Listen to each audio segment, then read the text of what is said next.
Here's how to safely get through the basement section on Insanity without infinite ammo. We'll grab all 3 joint plugs and make sure we don't miss the empty injector in this area. If, like me, you're starting with no Requiem ammo, that's fine because we're going to craft some later. It's good to have at least 1 round ready for a blister head that appears later in this section. I recommend killing every zombie in the furnace room, and if you have the RIP knife, take the prompt to knock them down and finish them with the knife for extra blood. There's also 1 zombie in the collection area that you should kill. Remember, this is a low risk run, not a speed run. We're removing as many chances of getting grabbed as possible and arguably over preparing. Now proceed and make sure you leave this zombie alive, the one that's banging on the cell door here. And then we can start by heading past Emily's cell and removing the first joint plug. Crouch here and wait for the girl to turn around before heading to the workshop to install the plug.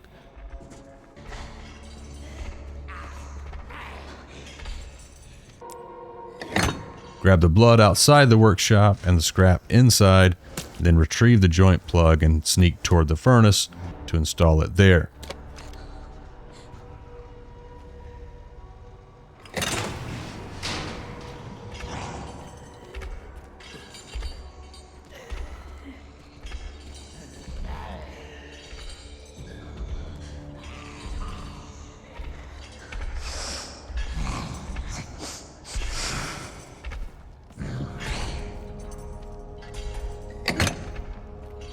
Go through the door, kill the zombie on the right so he isn't a problem later.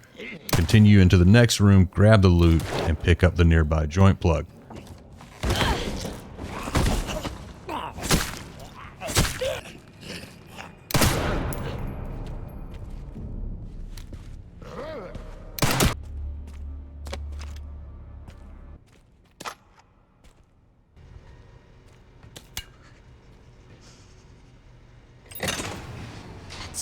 Exit through the vent and follow it along. There's a lockpick on the left inside that vent that you should grab. This route also creates a shortcut back to the workshop. The zombie that the girl grabs here will leave behind blood you can collect. Hop through the window and return to the furnace area, moving back past the save room to install the joint plug there.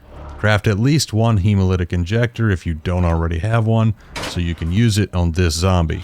You can use another injector on the next zombie, but there's also enough room to shoot it. Grab the blood in this room and use your lockpick on the nearby locker to get rare metal, which you can later use to craft 2 Requiem rounds once you have enough blood. Now head back to where you installed that last joint plug and retrieve it. Continue backtracking toward the entrance and install the plug in the next door. Move the crate and slip through the fence. Grab the blood near the body, then pick up the square socket wrench.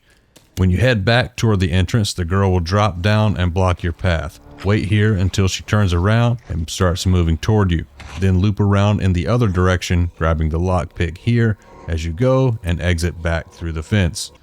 Retrieve the joint plug and return toward the bunk room, reinstalling the plug there. This creates a safe retreat point when the girl drops down again in front of the furnace door. Once the path is clear, retrieve both the bunk room plug and the furnace plug, head into the collection room, use the square socket wrench, and install both joint plugs before going through the door and following the path to grab the forklift key.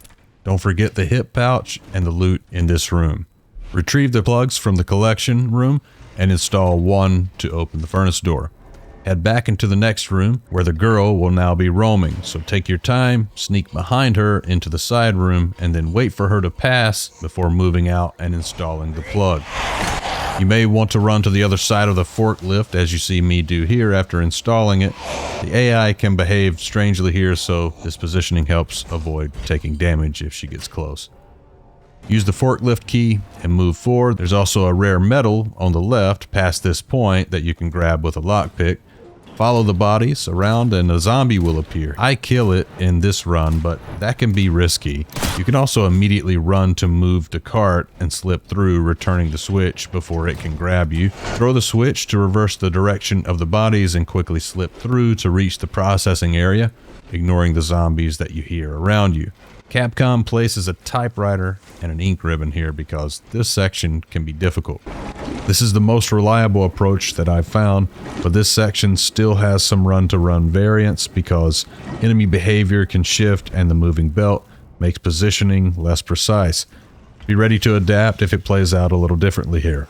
This is the safest way I found to handle it without using Requiem rounds. I do use one Molotov here. Start by shooting this zombie in his right knee, which causes him to stumble into the grinder. Wait for the next two zombies to appear here. Put one round into each of their heads. As soon as the zombie on the left begins moving, sprint between them and shoot each one in the head again to stagger them.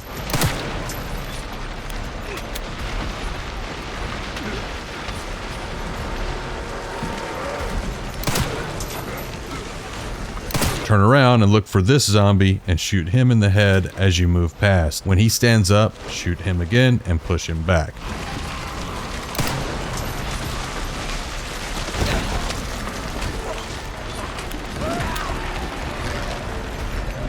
Now repeat that process on the two zombies you see here.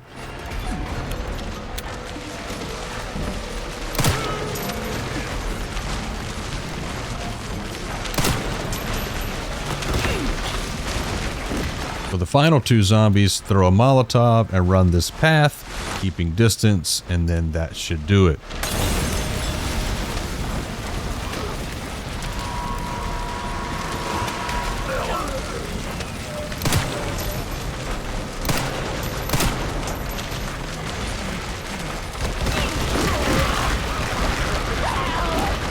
Grab the joint plug in this room and head back through the vent near that last typewriter.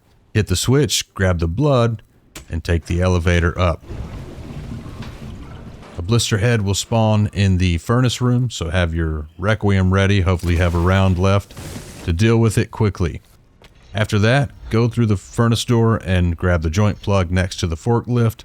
Don't use the vent shortcut here because the girl will drop directly on top of you. Instead, sprint back the way you came.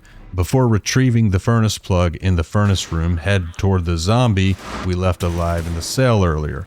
He should now break the cell door, allowing you to kill him and grab the empty injector inside.